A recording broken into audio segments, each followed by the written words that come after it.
Are you having a hard time figuring out what to get Dad for Father's Day? You should check out Row 1 Brand's Vintage Pictorum Gallery. They have America's best sports art. With over 7,200 historic sports prints, you're assured to find something unique for Dad this Father's Day. Instead of a boring old tie, get him a historic baseball photo taken by Henry High Sandom at the historic Polo Grounds Stadium in New York City during the 1894 Temple Cup. Or, if he's an NFL buff, check out the 1963 vintage NFL poster. These are so good looking that you'll be amazed how they turn out. Shop now at sportshistorynetwork.com/row1 and save 15% off your order. The forward pass was legalized in 1906, leading to the first authenticated pass completion in a pro game occurring on October 27th of the same year. George Peggy Parrott of Massillon threw a completion to Dan Bullet Riley in a victory over a combined Benwood Moundsville team. This was 16 days after the hero of our story was born. As a quarterback, he would end up becoming the city of Detroit's first Gridiron great. Welcome to the Football History Dude podcast, where each episode is a journey back in time to learn about the rich history of the NFL. Your host is Arnie Chapman. Football is his passion, and he wants you to come along with him to explore the yesteryear of the gridiron. So hop on board his DeLorean and let's get this baby up to 88 miles per hour. Great Scott! This time as we step off our DeLorean, the date is October 11th, 1906, and we are in Fowler, Colorado. And of course, this is when the hero of our story was born. This time the hero is Earl Harry Clark, who was, he had a nickname, it was Dutch. He went by Dutch Clark, throughout his career. Now, this is not confirmed, but the Detroit Athletic site stated that George Halas, Papa Bear, once called Dutch pro football's greatest player. And if that's true, I'm telling you, this is a tall order, a pretty legendary status type of claim, because just think about it. Consider how many Hall of Famers that played for George Halas. Now, of course, this is at the beginning of his career, so there were many that played afterwards, but still, that's pretty neat to say that at the time, he called Dutch Clark pro football's greatest player. In high school, he attended Pueblo's Central High School, which later they would, in the 1980s, rename the stadium to Earl Dutch Clark Stadium. And of course, when he's in high school, he ran the gamut. He was a football, baseball, basketball, track and field star, I'm sure many others, but of course, he would be considered the state's greatest athlete at the time. So after high school, he would attend Colorado College as a triple threat quarterback. And this comes from the Colorado Sports Hall of Fame's website, where it said that he was, quote, one of the most versatile players in Colorado football history. In fact, he was the first Colorado college football player to be named to the All-American team. And an article from the New York Times kind of went over a game where he would become a one-man wrecking crew against Wyoming back in 1928. Now in this game, the article stated that he rushed the ball 20 times for 381 yards. He also completed 8 passes for 200 yards, and he scored 36 of the 48 points for the team in a routing victory over Wyoming that was 48-25. So although that was probably the most legendary game that he had, of course, he had quite a few of those types of games throughout his college career. And then in 1930, he served as the basketball and backfield coach for Colorado College. But kind of like Kurt Warner, not really the same, but coming out of nowhere, he didn't play pro football until 2 years after he graduated college. So, I've talked about this before. The pros, they were not that big of a deal back then. It wasn't like after you're a superstar college player, you automatically go to the professional football ranks or anything like that. It was just like, okay, sure. Or maybe not. I don't know. He had just a strange, weird, kind of crazy career. But then in 1931, he decided to join the Portsmouth Spartans out of Portsmouth, Ohio. Now, he was a all-pro, otherworldly athlete for the Portsmouth Spartans for his first 2 seasons. but for some reason, he decided to retire because of a salary dispute after only 2 seasons in professional ranks where he was an all-pro. So he's like one of the top guys. But he's like, nah, I ain't having this. I'm leaving. So he will go to coach for the Colorado School of Mines. And that's mines as in, mining out in the coal mines and that kind of thing and digging with a pickaxe and that such. But that would not ultimately be the end of his career in the professional football ranks because in 1934, he will come back to the Spartans. However, they were no longer called the Portsmouth Spartans at this time because in 1934, the team was bought by a Detroit radio executive, George A. Richards, for $8,000, and he would move that team to the big city, the Motor City, Detroit. At the time, this is a pretty large sum of money. Tell you what, I'll include a link from the Pro Football Hall of Fame site about the history of the Lions in the show notes.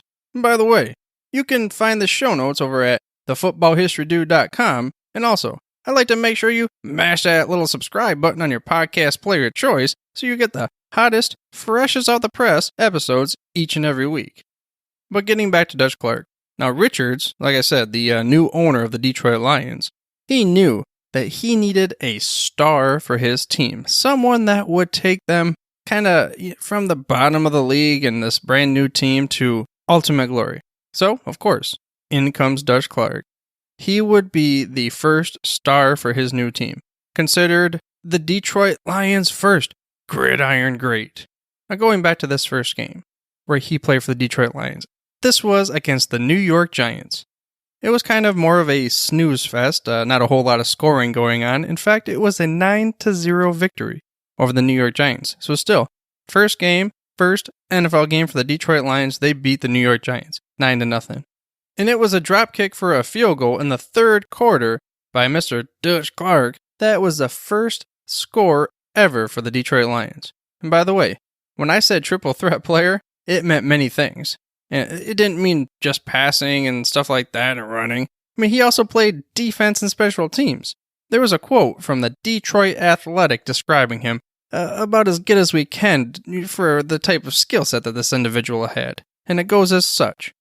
An All-Pro in 6 of his 7 professional seasons, Clark, an All-American from tiny Colorado College, was considered an exceptional field general, an accurate passer, a fine punter, football's last drop kicker, and, in the era of the 60-minute man, an exceptional defensive safety. End quote. With all this being said, he was considered to be blind as a bat. He couldn't really see like the normal type of person. There was a book that later on would come out about him, and in there, it described how he supposedly had 20/200 vision in his left eye, which it kind of means that like he would see from 20 feet away what normal people would see at 200 feet. So most states nowadays consider this legally blind. So he was legally blind, yet he was able to somehow throw and see past defenders, be able to hit that guy on the run, and when he was running through the line, he would see the defender ahead of time and be able to zip-zap around and score a touchdown. It reminds me of stories. Now, these are legendary stories, where QBs and running backs were on the same page so much that they could run routes in the dark. They could toss that ball and he would catch it down in the dark and he'd be able to just carry on. Now, I'm not condoning this. I do not think this is probably a wise move for you in the future to throw the football in the dark, but again, I really don't know where this came from. So overall, I don't think it's a good idea. But sometimes you just gotta have faith. The same thing can be said when you put a team on DraftKings. By the way, to get your free entry into a DraftKings tournament, head over to thefootballhistorydude.com/DraftKings. Now getting back to the 1934 inaugural season for Detroit. The first 7 games, the Detroit Lions shut out their opponents. Then they ended up losing the last 3 by 3 points each, for a total record of 10-3. But then in their second year, they would win their first NFL championship.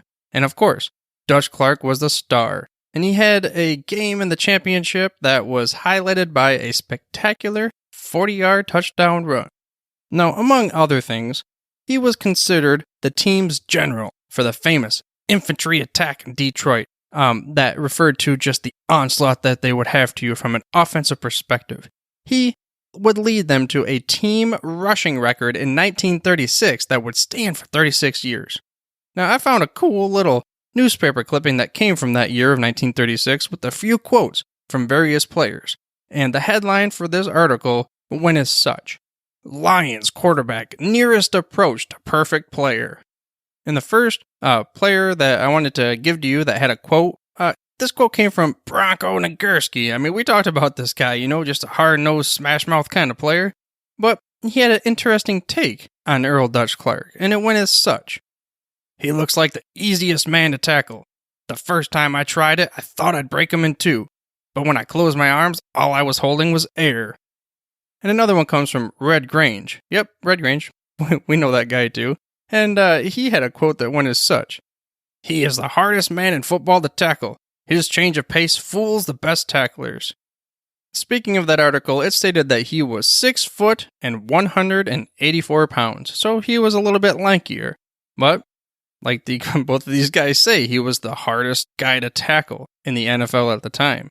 And we're talking Bronco Nagurski and Red Grange. Those are probably a couple dudes that knew what it was like to tackle some guys, because they themselves, for different reasons, whether it was lightning or thunder, were very difficult to tackle themselves. But he had an excellent career in the pro football ranks, and he would go on to coach a little bit too. He was the player coach for the Lions in 1937 and 1938. Then he would coach the Cleveland Rams for 4 years, and kind of like doing some other things and stuff. And back in the 1950s, he was the head coach and athletic director at the University of Detroit.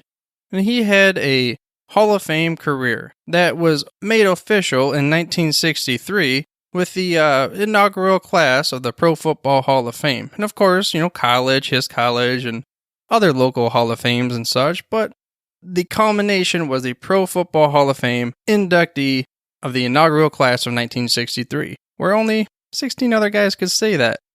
And we've covered the careers of the majority of the 17 inaugural members of the 1963 class of the Pro Football Hall of Fame. Yep, we have a few more to go, but Dutch Clark was up there with the best of them. So he was also mentioned for the NFL All-Decade Team for the 1930s. And he would be the first Detroit Lion to have his jersey retired, which was number 7. And although he was such a big star, then again he was a coach, he maintained a low profile. And he ended up working for a tool and die company as a salesman, among other jobs. But with that being said, Dutch's style of play was unique. And his coach, Potsy Clark, had the most famous description about how he was as a player. And it goes as such: He's like a rabbit in the brush. He has no set plan, no definitive direction. He is an instinctive runner who cuts, pivots, slants, reverses. When the interference gets him in the secondary, he begins his mad twists and turns. He'll get out of more holes than anybody you have ever saw. Just about the time you expect to see him smothered, he's free of tacklers. I hope you enjoyed this episode of the Football History Dude, and were able to gain some knowledge nuggets of Detroit's first gridiron great. In the next episode, we cover the life and career of another member of the Pro Football Hall of Fame class, Mel Hein. But for now, dudes, I'm through if you're through. Thank you for listening to this episode of the Football History Dude. To make sure you're the first to get the next episode, please subscribe on your podcast player of choice and head on over to thefootballhistorydude.com for the show notes and more information on the history of the NFL. And remember, dudes, where we're going, we don't need roads. We here at the Sports History Network proudly partner with 26 podcasts, all revolving around the history of sports. But did you know that many of our hosts were sports history authors way before they started their shows? It's true. We've got Joe Ziemba, host of When Football Was Football, Joe Zagurski, host of Pro Football in the 1970s, Mark Morthier, host of Yesterday Sports, Tommy Phillips, host of Lombardi Memories, and Scott Adamson, co-host of From the 55-Yard Line. All these authors have many books for you to choose from. To check them out, go to our website at sportshistorynetwork.com/sportshistorybooks. Pick up your copy today. soundtrack provided by Kevin MacLeod of FilmMusic.io.